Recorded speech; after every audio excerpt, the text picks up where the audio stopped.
Hi, I'm Rachel, and today I'm going to be interviewing my friend Cassie. There's been a lot of talk about getting an IUD, especially with the possibility of certain provisions in the ACA being repealed. First of all, I just want to say you do not have to rush. You don't have to rush. If anything gets repealed, it's going to take time. So we don't want to scare anyone. At the same time, it's good to be educated about the IUD and, get a first-hand experience about what it's like. So, Cassie, my first question for you is, what made you decide to get an IUD? Well, I thought it was me being 22 years old. I figured that it is about time that I got on some form of birth control method. For most people, or most women rather, they get on it to regulate their periods, and for me that was one of the reasons. The other reason is that I'm sexually active because I'm in a monogamous, relationship. So that is a method that I wanted to partake in to protect myself for various reasons. Obviously, you want to choose whichever one best works for you. And can you go into a little bit of detail about what exactly an IUD is? Yes. So an IUD is a plastic device. It's really small. It's like the shape of a T. Let me see if I can give you like a little visual aid here. Yeah, this is probably how big it is. Probably a little smaller. But there are two types. There is the hormonal IUD and then the non-hormonal IUD. The hormonal IUD, it's just plastic and it releases a chemical into your uterus. Personally speaking, I went with the non-hormonal IUD because I'm just a very emotional person anyway, so to have like that access. So yeah, Okay. Yeah. Sorry. That's the end of the interview. Bye. No, I'm kidding. I'm kidding. So what did you have to do to prepare? What was the process of setting up the appointments to get the IUD? I definitely went in to my gynecologist and I told her all of my concerns. So for one, you want to be very honest with your doctor. Tell her, what your concerns are, ask any questions. And me personally speaking, because I've never had any form of birth control before, I didn't want to just put things or start taking any kind of medications without expanding my knowledge on, what those things actually are and what they do. First of all, I wanted to mentally prepare myself because I'm an overthinker, and so I tend to overanalyze a lot of situations. That's such a Leo thing to do. Oh my god.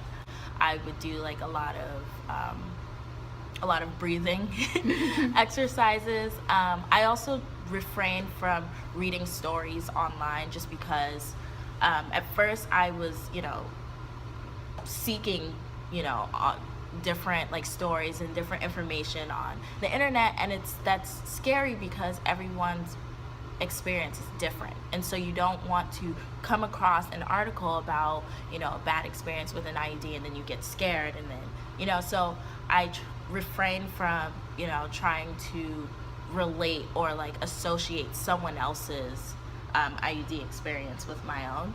The setup was really easy. Like I said, I talked to my doctor and she went through all of the birth control methods. So it wasn't like, oh, here's an IUD, like do it right away, right now. And at least in the doctor's office where I go, they have like little models that show like what happens when, an IUD is inserted. And so seeing like in person what it would be like to have that device inserted into your body, it was a little reassuring. She also told me that she would explain every single step, so it's not like when you're getting the procedure they're just doing it and you're just laying down. Like, the doctor will talk through everything, and if you're feeling any discomfort, like she'll stop or like give you water or whatever. It's a very hands-on interactive procedure. That's actually my next question is, what are the steps? The steps for getting an IUD? Yes, for getting an IUD. The nurses suggested that I take some kind of, painkiller like Tylenol or Midol or Advil or something like that, just because some women experience cramping or any kind of like headache or pain. Like I said, every woman is different. For me, personally speaking, I took 2 Midol pills before my IUD insertion, and I was fine. How long did the process take? I want to say all of like 5 to 7 minutes. Okay, so that's really short. Yeah. That's actually really comforting to me. Did it hurt at all when you got it done? I would describe it more as uncomfortable. Just for the simple fact that you have instruments and fingers and people inside of your vagina. And for me, I've never had any kind of vaginal exam, so I wasn't used to that at all. And I was like, oh my gosh, this is kind of weird. The insertion of the actual device is not that bad at all. Like, you literally don't feel it. The most that you will feel is when when you have to have your cervix measured, and it's there's a really skinny tool called a sound. There's like a longer term for it, but the nickname or umbrella term is called sound. And they insert it in your cervix, and it'll stop, depending on how long your cervix is, and then your cervix will contract, and that will cause you to cramp. And honestly, I would describe, at least for me, the cramp that I had, it felt like a first day of your menstrual cycle, like when you have really, really intense cramps. But my cramp only lasted for like a minute, and then I was like, oh, okay. But like I said, every woman is different. And it also depends on your doctor, right? Yeah. Because some doctors can be really gentle, Mm-hmm. and it's all about communication, right? Yeah, exactly. Yeah. You need to communicate with the doctor and let them know, I'm not a Leo like Cassie is. I'm just not strong like that. You've got to be gentle with me, doc. What kind of side effects, if any, did you experience the first day after you got it and from then on? I did experience a little bit of cramping, maybe a few minutes after, but it's very mild. It's not like intense cramps at all. But throughout the day, I had like a few intense cramps, but they were very short, and it wasn't like a reoccurring thing. It just happened maybe like once or twice, like every few hours. Afterwards, at least the first day, I felt fine.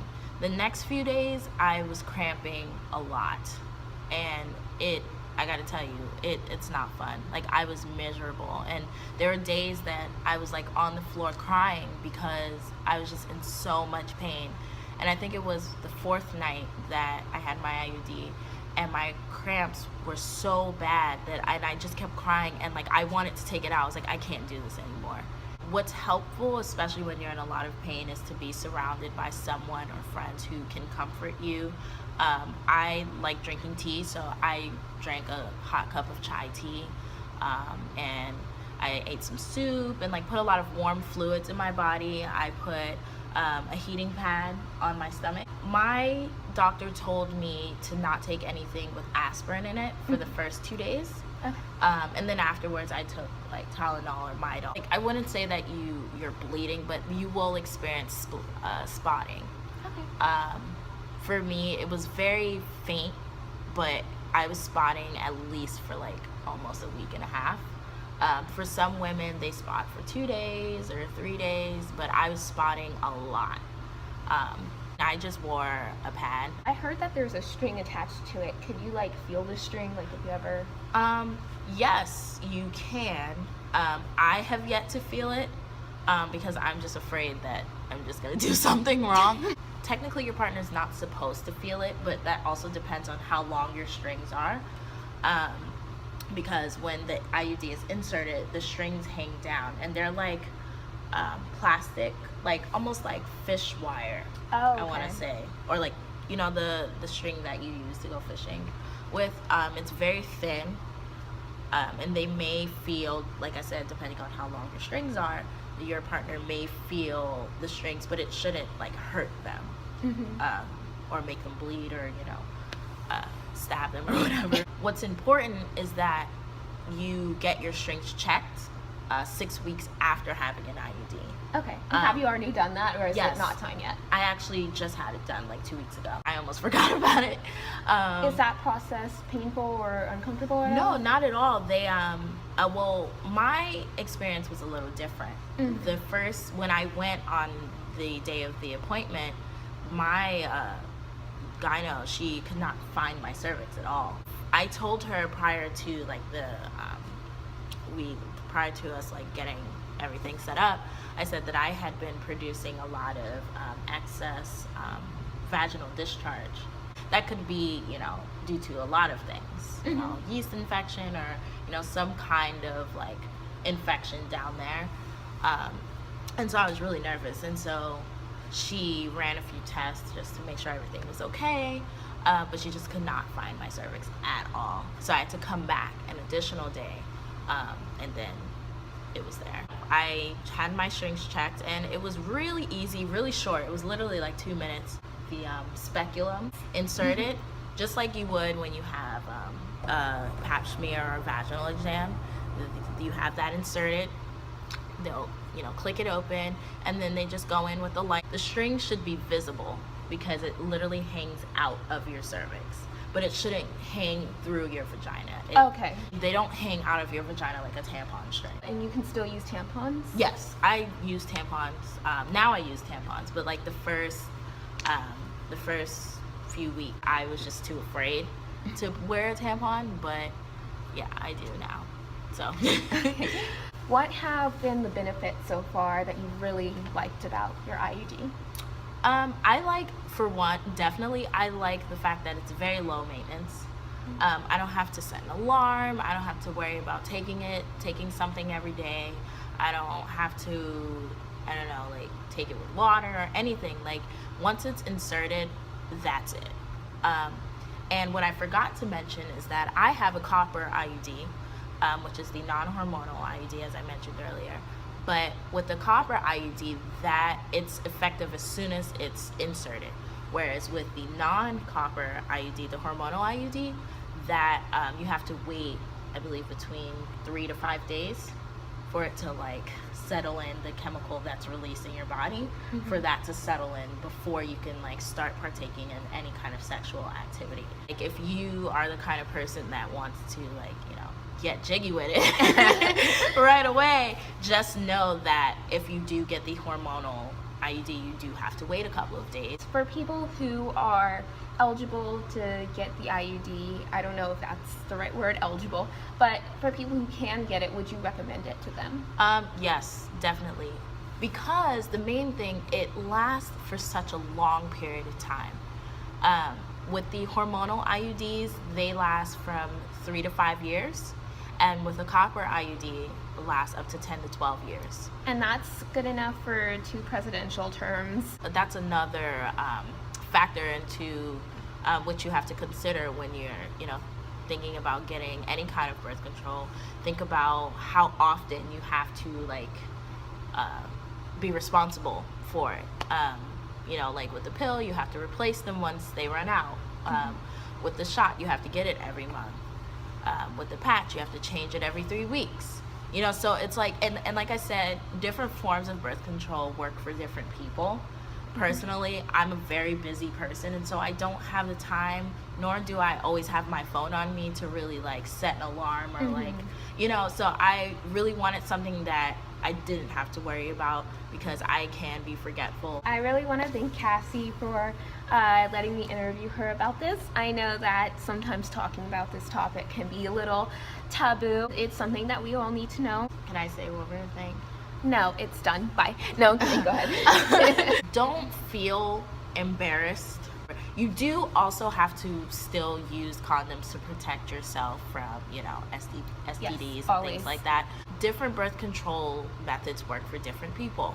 And so if you do get an IUD and it just doesn't work for you, that's okay. Important to know is that no one's experience will be exactly the same. It would be a huge disservice to yourself if you were to rely on, you know, someone else's experience to help, you know, alleviate some of the stress. It's okay to educate yourself, but make sure you're using reliable sources, and just honestly ask a doctor. And that's, you know, the most reliable source you could have. Thank you again, No Cassie. problem, girl. Thanks for having me. Oh, blah, blah, blah, blah. Thank you for being on. All right, that's a wrap. Bye, guys.